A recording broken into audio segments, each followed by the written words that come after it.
Good afternoon, Planned Parenthood staff, volunteers, and supporters. My name is Ariana Mancom. I am a 15-year-old high school intern with Planned Parenthood Chicago area. And now, for the person we've all been waiting for, ladies and gentlemen, please give a warm pro-choice welcome to Senator Barack Obama. I see young women who are Ariana's age and younger, and I think about my own two daughters, Sasha and Malia. And sometimes it makes me stop and it makes me wonder, what kind of America will our daughters grow up in?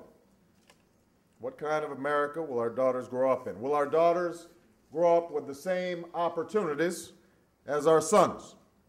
Will our daughters have the same rights, the same dreams, the same freedoms to pursue their own version of happiness? I wonder, because there's a lot at stake in this country today, and there's a lot at stake in this election, especially for our daughters. To appreciate that, all you have to do is review the recent decisions handed down by the Supreme Court of the United States. For the first time in Gonzalez versus Carhart, the Supreme Court upheld a federal ban on abortions with criminal penalties for doctors. For the first time, the court endorsed an abortion restriction without an exception for women's health.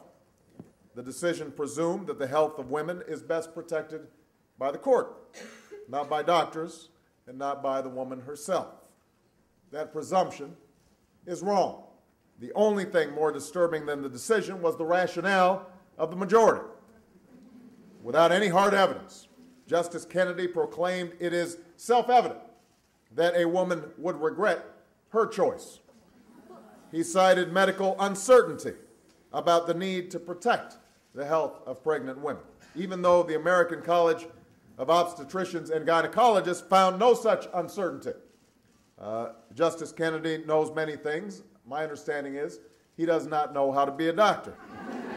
I'm here as a candidate for the presidency of the United States of America because I had a grandmother who never got more than a high school education.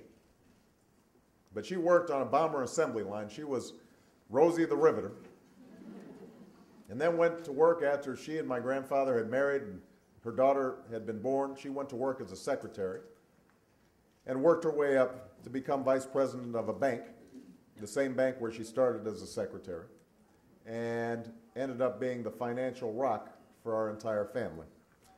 I'm here because of a mother who, for most of her life, was a single mom, and yet was able to put herself through school and get a PhD and end up specializing in women's development and starting micro-enterprises for women in Africa and Asia and all around the world, and still somehow had the time and capacity to fill up her children with love and affection. I'm here because of my wife, who, as many of you know, is smarter and tougher and better looking than I am. And many people ask why she shouldn't be the Obama running for president, and I explain that she's too smart to want to run for president. She'd rather tell the president what to do.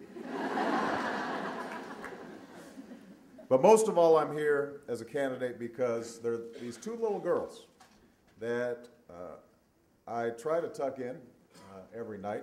It's harder during the campaign season, whose futures depend on us creating a more equal society. I want my daughters to grow up in America where they have the exact same opportunities as America's sons. I want Sasha and Malia to dream without limit, to achieve without constraint, to be absolutely free to seek their own happiness. At this crossroad, we need to talk about what America might be, an America of equality and opportunity for our daughters. We need to talk about what Justice Ginsburg called a woman's ability to realize her potential.